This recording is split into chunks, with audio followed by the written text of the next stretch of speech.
Hello everybody, this is Zoe from No Safer Place, and wow, it has been a hot minute since I said that intro. I have been gone now for about 3 months by the time this video goes up, and I really haven't been well. I won't go into too much details. If you want to see a video of it, I will do one, but that is not what this video is about. But I was really ill and I couldn't really leave home, so I did a hell of a lot of reading. And something that I was coping with was a new chronic illness. And I really wanted to find books that could help me cope with it. So that is what this video is going to be about today. Books to help you cope with chronic illness.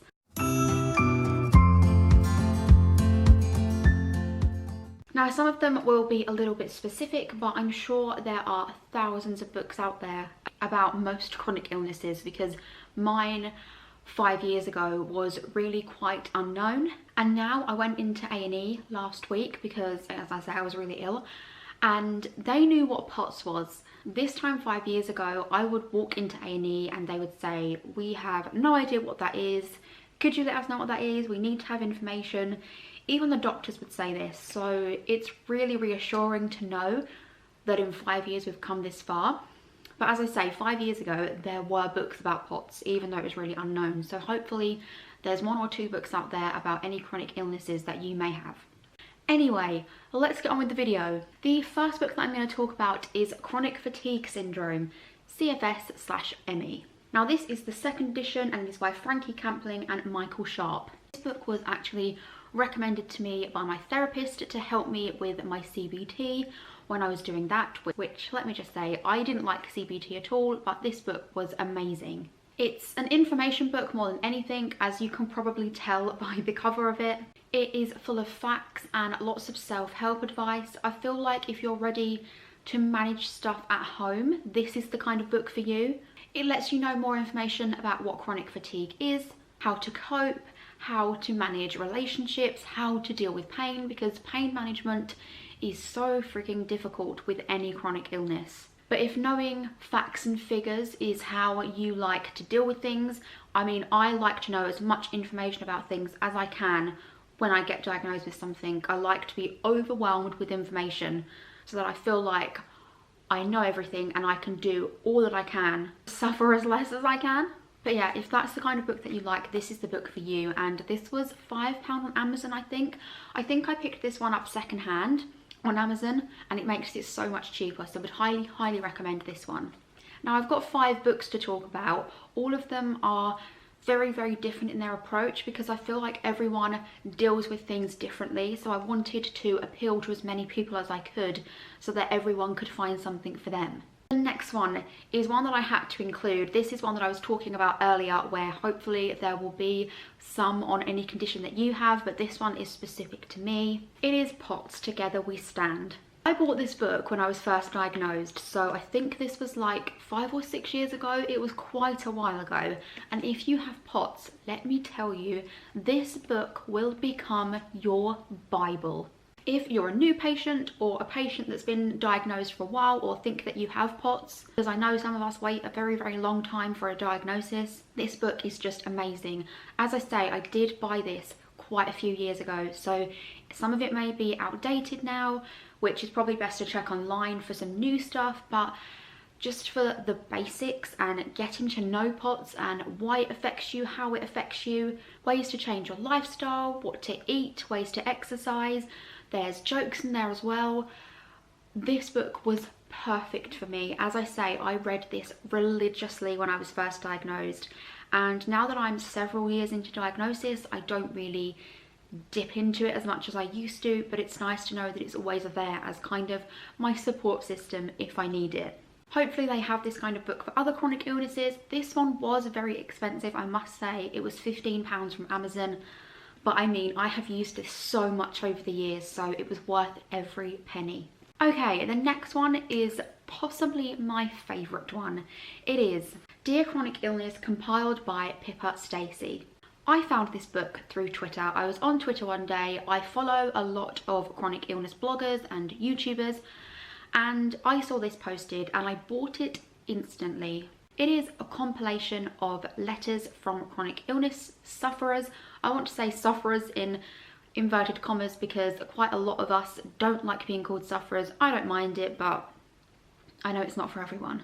There are a lot of illnesses covered in this book. There's fibromyalgia, endometriosis, POTS, ME, Ehlers-Danlos syndrome, Lyme disease, brain tumour, etc. There are so many, and I loved that about this book, that it didn't just focus on one chronic illness, it covers a board of them.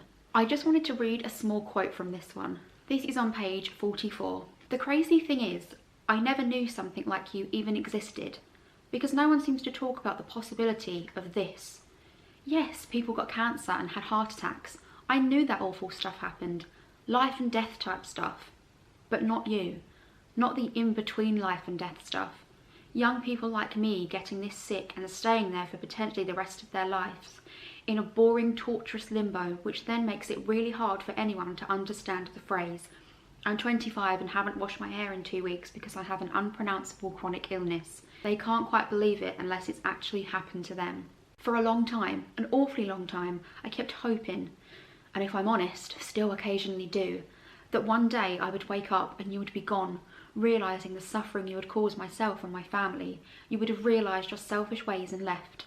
So when people asked what I'd been up to, I wouldn't have to tell them, well, resting," finished off with a few inaudible mumbles.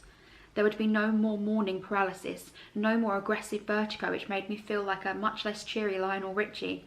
Talk about dancing on the ceiling. No more nagging nausea, no more nerve pain screeching down my spine, no more muscles burning because I rested my arm on a ledge. Seriously, that is ridiculous. It's resting there, for goodness sake. No more feeling as if someone had electrocuted my brain and beaten the bleep out of me in my sleep. Just normal. Not crazy healthy, jumping out of a bed and running half a marathon. Just normal. I know, wishful thinking. Gotta stay positive, right?" I got really choked up reading that halfway through, if you could tell by the little wobble in my voice and my eyes welling up. That was always the most powerful story for me, because it is about POTS, and obviously I have POTS. And there are so many relatable stories in here. I would highly, highly recommend it for anyone with a chronic illness, because as you probably know, chronic illness makes you feel really, really alone. And this book really, really helps that. I think it was from Amazon and it was about £8 and would highly recommend. Talking of feeling alone, we are moving on to book number 4. This is a really, really recent one, and I only picked this up about 3 weeks ago. It's Okay Not to Feel Blue and Other Lies. You'll probably recognise this cover if you're a non-fiction lover, because I think it was called It's Not Okay to Be a Feminist and Other Lies, and it was like this and had a pink bottom. This is the new one about mental health.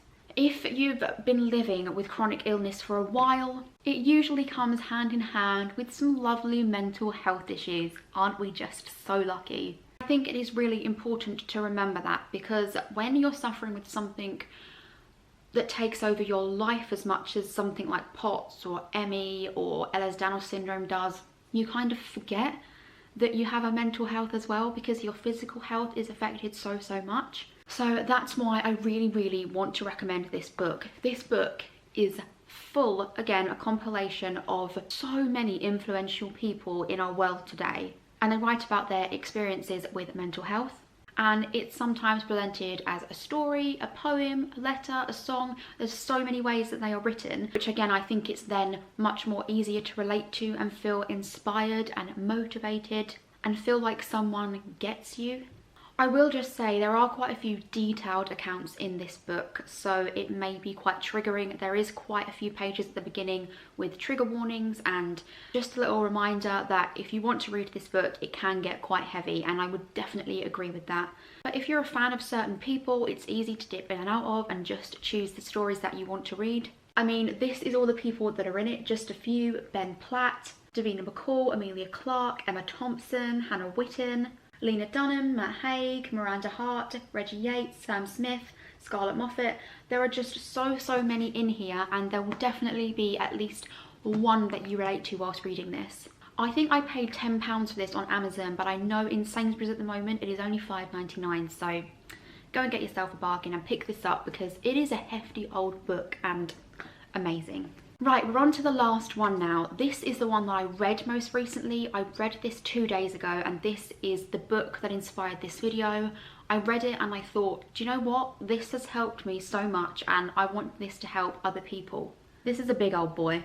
It is A Puff of Smoke by Sarah Lippett. Now, I was kindly sent this book, but I will leave a link to where you can get all of these books below because this is an amazing one.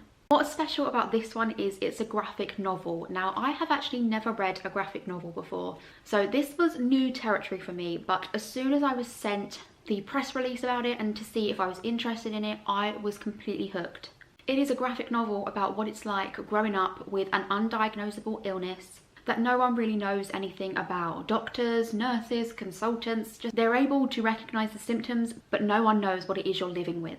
And it's not just about the chronic illness, it's more about everything that comes with it. So the feelings that it stirs inside you and how you go through so many stages of emotions, how sometimes you're feeling lucky that you get all this attention, sometimes you're feeling sad that you don't have a life, and then you get angry because why is this happening to you? And there are so many emotions that you experience. Sometimes you feel like you shouldn't be experiencing, but this makes it feel like it's okay to experience positive and negative emotions when you're going through this. And not just about how you feel, but the way that it changes your relationships with your family and your family dynamics, the way that it changes your relationship with friends and schools and therapists and hospitals, just the way it changes your entire outlook on life and your perspective on things, having a chronic illness, especially when it takes so long to diagnose. And just to give you an idea of what it's like, this is what the book is like, and it is just absolutely gorgeous. So I'm going to show you a page and a quote that really left me choked up. So this is when she's going through a really bad flare-up, which I'm sure many of you can relate to. I could hear life continuing for everyone else outside of my room. Sam, brush your teeth. Mum, where's my jumper? On the drying rack. We need to leave now, Dad. I'll be late for my lesson. Just a minute. Don't forget to pop round Julie's on your way home. Where's my Viola? Quiet. Sarah's in bed with a migraine. Sorry, Mum.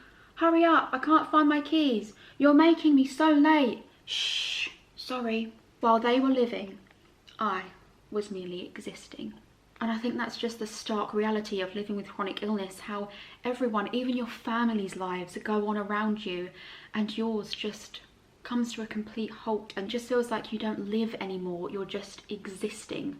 And I'm going to stop before I start crying again. As I say, this book moved me to tears on several occasions and I would highly recommend it. I think I really enjoyed that one because it was a graphic novel, so it was really easy to read. And it was easy to focus on. It didn't give me too much of a brain fog because there was words overloading me. It wasn't like that at all. It was really refreshing and great to see a graphic novel about chronic illness because I have never seen that before. So thank you to Vintage Books for sending me that because it was incredible. I will leave all links to the books below. I will see where I can find them if they're still available, see if I can find them at the cheapest price and leave them all in the description box below. That is all that I have for you today and I really hope you enjoyed this video. It was really quite scary sitting in front of a camera again, but I feel like it did okay. Hopefully I'll be back very soon. I do have another idea and it involves these bookshelves behind me because I filled up 2 bookcases again and I've got one in my bedroom and 2 under my bed, so I need to have a book declutter, so that will probably be coming very soon. If you liked this video, don't forget to give it a like, comment, subscribe, all that usual good stuff. Also, you can turn the notification bell on to be notified when I upload new videos. It should be every Tuesday and every Saturday from now on. Fingers crossed. I hope you all have enjoyed this video. Let me know what you would like to see more of on my channel and I hope to see you all again soon. Thank you. Bye.